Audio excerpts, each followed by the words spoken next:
In this lecture, we are going to talk about JSON. See, JSON is a syntax for storing and exchanging data. JSON is text written with JavaScript object notation.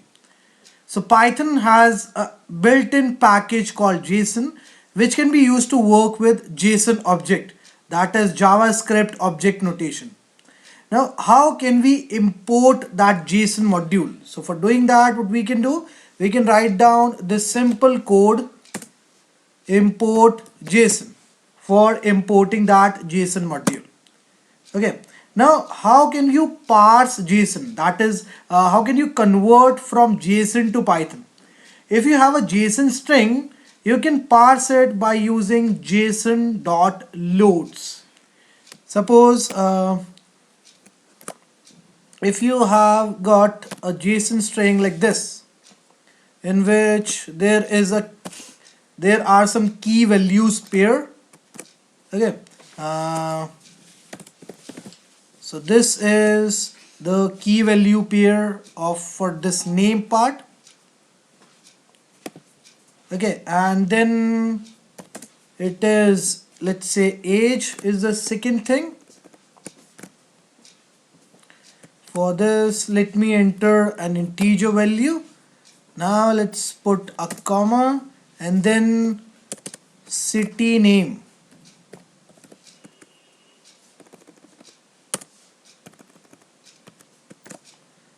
Is let's say New York. Okay, so we have got these items here, and now because I have enclosed it in single inverted commas, so that's the reason I will be calling it as a JSON string. Fine. Now how can you parse it using json.loads function? What you have to do, we can put a variable over here, and that's how we can make use of json.loads method. Fine, and then you can place x, you can pass x as a parameter for this loads function. Press enter, and the result is a Python dictionary which you are going to get by this command which I am passing over here.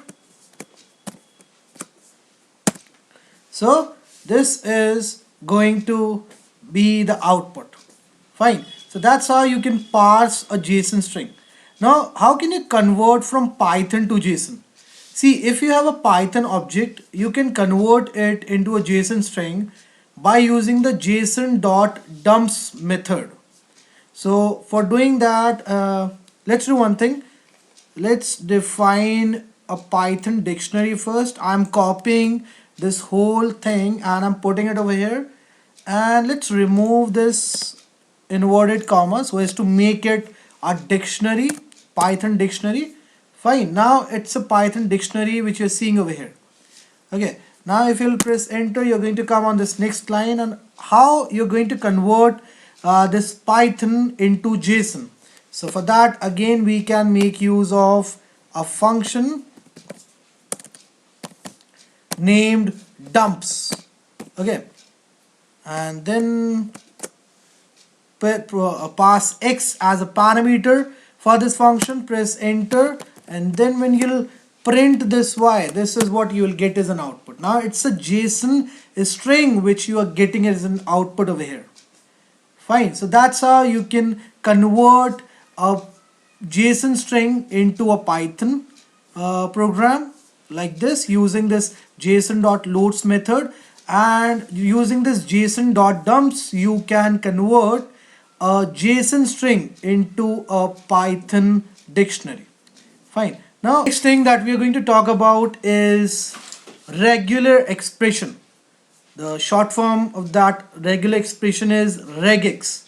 Fine. So it's a sequence of characters that forms a search pattern. Now, regex can be used to check if a string contains a specified search pattern or not. Python has a built-in package called RE, which can be used to work with regular expressions. Now for importing that module, you need to write down this command import RE. So it is going to import that RE package for you. Now when you have imported the RE module, you can start using regular expressions. Now let's understand the concept of this RE with the help of an example.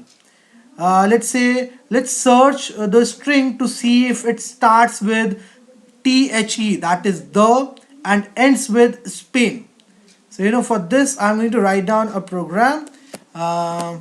Let's say we have got a variable named txt over here, and here inside this variable there is a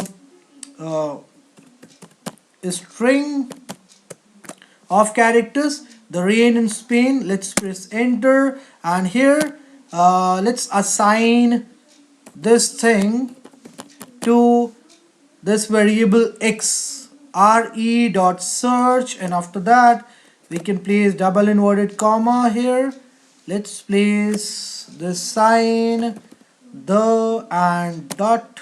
After this asterisk we need to place, okay, and then it is Spain, then dollar, okay, and then we need to put a double inverted comma, then it is text. Fine. So what does this mean, this code that I've written over here? So we are searching, with this function search that I have used over here, we are trying to search if the string which is there in this text txt variable, if it starts with the, okay, and ends with Spain. Okay, so for the starting part, what we need to do, we need to put it in between this sign and this full stop, and for the ending thing we need to put that end part in between these two special characters. Now let's check out the output. What is the output we are going to get if we'll print the value of x using the simple command print x? So this is what you are going to get as an output. RE match object. So 0,17, and then match the rain is Spain. So this object contains the, it is starting from the, okay, and it is ending on this last word, that is Spain. So what is the index of this T over here? It is 0. 0, 1, 2, then 3 of this space, 3, 4, 5, 6, 7, 8, 9, 10, 11, 12, 13, 14, 15, 16, and 17. So that is the reason 17 is coming over here, because the characters are from index 0 to index 17. If suppose you want to print a list of all the matches, okay, so how can you do that? For doing that, we have got a function. You can make use of a function named Findle. This is the spelling of Findle, and here I am going to put AI. Let's match this AI thing with the string which is there in this variable txt. What is the output we are going to get? Let's check it out. So this is the output which we are going to get here. Why there are two AI getting reflected in this list over here? It's because there are two AIs in this string. Okay, if you will do it like this, let's replace this, let's make some changes in this string. If I'll do it like this, if I'll put a string like this in this variable, then let's see what is this going to give us as an output. And then we need to print this value x. Now let's see how many AIs are we going to get in the output part. So now there are 3 AIs we are getting. So that's how you can make a list of all the matches. Okay, now how can you return an empty list if no match was found? If suppose let's make use of this command once again. I'm going to make use of this one here, and let's replace this these two characters with some other characters. Let's say Portugal. What are we going to get as an output? Okay, I am getting a syntax error over here just because of some indentation issue. Now I'll be able to run the program fine. Okay, let's print the value of x. What are we going to get? Let's check it out. So we are getting an empty list over here. Why? Because Portugal is not there present in this string which we have got in this variable txt. Okay, so that's how you can make use of this findall function. Fine. Now, how can you make a search that returns? Now, there is one more function we need to learn, that is split. So, the split function returns a list where the string has been split at each match. What we can do here, for understanding the concept of split method, we can replace this findall with split, and here I am going to replace this Portugal with, let's say, this thing. Okay, now let's hit this enter button and check out what are we going to get if we'll print the value of x. This is what we will get as an output. So it has split this string which we have got inside this txt variable at each white space character.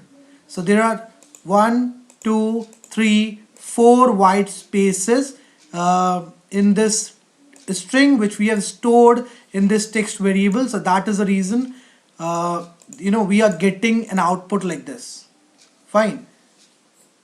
Now let's talk about this sub method. There is a method called sub, S-U-B, with which what you can do, you can replace the matches with the text of your choice.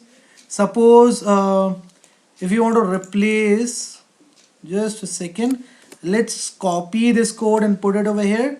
And what I am going to do now, I am going to put G, okay, over here, and let's now hit this enter button. Now why we are getting an error?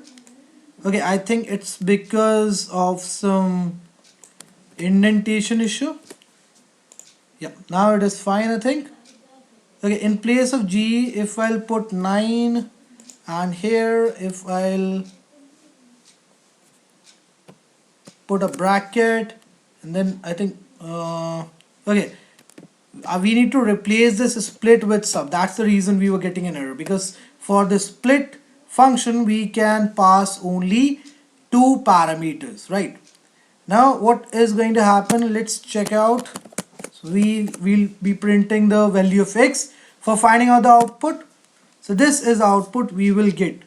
Okay, now why we are getting this output? Just because 9 has replaced all the spaces which are present in this string which is there inside this txt variable. So that's the reason we are getting an output like this.